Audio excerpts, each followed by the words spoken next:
तो ब्रिटेन की तरफ से इनडायरेक्टली भारत द्वारा किए जाने वाली रूसी तेल की खरीद पर चोट करने के बाद अब आखिर भारत एक ऐसा फैसला लेने जा रहा है जिससे न कि केवल भारत अमेरिका, चीन और ब्रिटेन पर अपनी निर्भरता कम करेगा, बल्कि इससे भारत के अंदर एक बेहद ही महत्वपूर्ण इंडस्ट्री का विकास भी किया जाएगा, जो कि ग्लोबल एक्सपोर्ट मार्केट पर भारत की पकड़ मजबूत करेगा, जिसके तहत आखिरकार अब भारत अपने कंटेनर और शिपिंग इंडस्ट्री के ऊपर ध्यान दे रहा है और इसका विकास करने के लिए भारत एक काफी बड़ा फैसला लेने जा रहा है, जिसके तहत हम भारत के अंदर स्वदेशी रूप से कंटेनर मैन्युफैक्चरिंग को बढ़ावा देने के लिए एक नई PLI स्कीम को सामने लाने की योजना बना रहे हैं, जो कि भारतीय अर्थव्यवस्था के लिए काफी बड़ा कदम होगा। दोस्तों, शुरू से ही भारत ने स्वदेशी रूप से शिपिंग ग्रेड कंटेनर की मैन्युफैक्चरिंग पर ज्यादा ध्यान नहीं दिया और अभी तक भारत इन्हें चीन से आयात किया करता था, जो कि चीन के ऊपर हमारी निर्भरता को काफी ज्यादा बढ़ाता है। इसके अलावा अंतर्राष्ट्रीय स्तर पर सामान का निर्यात और आयात करने के लिए भी भारत अमेरिका, ब्रिटेन और कई दूसरे पश्चिमी देशों की कंपनियों का सहारा लेता था, जिसका सबसे बड़ा खामियाजा हमें तब भुगतना पड़ा जब ब्रिटेन और अमेरिका ने एक साथ मिलकर अपनी कंपनियों को चेतावनी दे दी कि 5 दिसंबर के बाद अगर इन कंपनियों ने रूस का तेल ऑयल प्राइस कैप के गाइडलाइन के ऊपर की कीमत पर ट्रांसपोर्ट किया तो इनके ऊपर कड़े प्रतिबंध लगा दिए जाएंगे,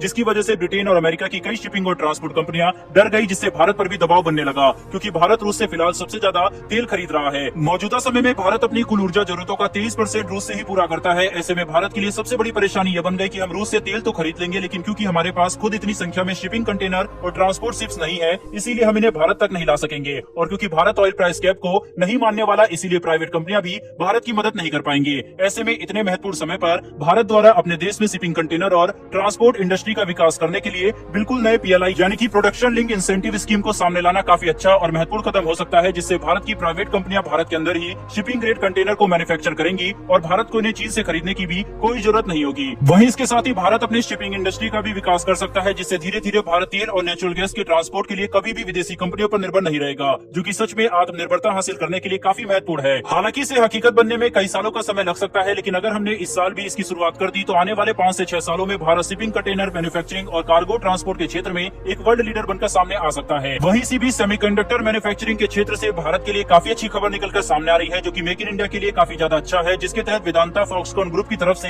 एक नए सेमीकंडक्टर मैन्युफैक्चरिंग फैसिलिटी को स्थापित करने की बात कही जा रही है, जो कि गुजरात में लगाए जाने वाले सेमीकंडक्टर प्लांट से भी ज्यादा बड़ा होगा। वेदांता फॉक्सकॉन ग्रुप की तरफ से ये बात कही गई है कि वह महाराष्ट्र में एक नए सेमीकंडक्टर यूनिट को स्थापित करने के बारे में विचार कर रहे हैं, जो कि गुजरात से भी बड़ा होगा। अगर ऐसा होता है तो इसका मतलब ये होगा कि महाराष्ट्र में सेमीकंडक्टर मैन्युफैक्चरिंग के लिए वेदांता और फॉक्सकॉन ग्रुप 1,54,000 करोड़ से भी ज्यादा का निवेश करने वाले हैं, जो कि काफी बड़ी बात है। यह कितनी बड़ी खबर है, इसका अंदाजा आप इसी बात से लगा सकते हैं कि गुजरात में लगने वाली सेमीकंडक्टर फैक्ट्री से ही भारत अपनी जरूरत का 60 से लेकर 70% तक सेमीकंडक्टर बनाने की योजना बना रहा है। और आने वाले कुछ ही सालों में भारत देश में सेमीकंडक्टर मैन्युफैक्चरिंग के क्षेत्र में इतनी प्रगति कर लेगा कि न कि हम केवल अपनी जरूरत का 100% सेमीकंडक्टर भारत के अंदर ही बनाएंगे, बल्कि अंतर्राष्ट्रीय स्तर पर सेमीकंडक्टर को एक बड़े निर्यातक देश भी बन जाएंगे। वहीं आपको ये बात जानकर काफी हैरानी होगी कि इस साल तक सेमीकंडक्टर का ग्लोबल मार्केट लगभग $600 बिलियन तक पहुंच चुका है और आने वाले केवल कुछ ही सालों में यानी कि साल 2030 तक ग्लोबल सेमीकंडक्टर मार्केट $1.5 ट्रिलियन तक पहुंच जाएगा, जिससे आपको इस बात का अंदाजा हो गया होगा कि भारत यहाँ पर कितने बड़े बाजार में कदम रखने के बारे में सोच रहा है। वेदांता और फॉक्सकॉन ग्रुप अगर महाराष्ट्र में भी गुजरात जितना या फिर उससे बड़ा निवेश कर देती है और सेमीकंडक्टर फैसिलिटी का उद्घाटन कर दिया जाता है, तो इससे भारत के अंदर सेमीकंडक्टर टेक्नोलॉजी में विकास करने की योजना को काफी बड़ा